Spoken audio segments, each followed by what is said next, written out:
Today on Mom's Dinner, we're going to be making my grandma's recipe for the very best cream cheese buttercream frosting. You just need 4 ingredients and a stand mixer with a paddle attachment or a handheld mixer.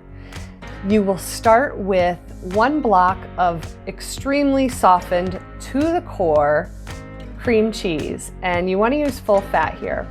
Then 1 stick of completely softened butter, and I do use the salted version, and 1 teaspoon of vanilla. Then you will want to sift 3.5 cups of powdered sugar so you get all the lumps and clumps out. Add about half of that to your cream cheese and butter, and then go ahead and start your mixer on a low speed so you don't end up with a face full of powdered sugar. You'll want to keep mixing that until it starts to clump together, and then it will really start to smooth out. That's when you can go ahead and add some more powdered sugar.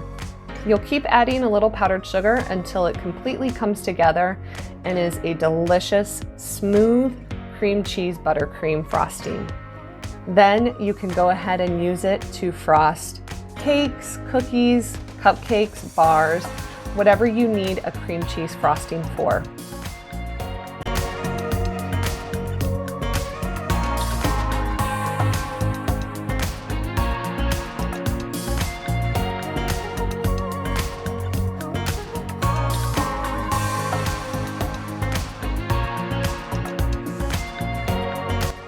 The link to the full printable recipe is in the description box below.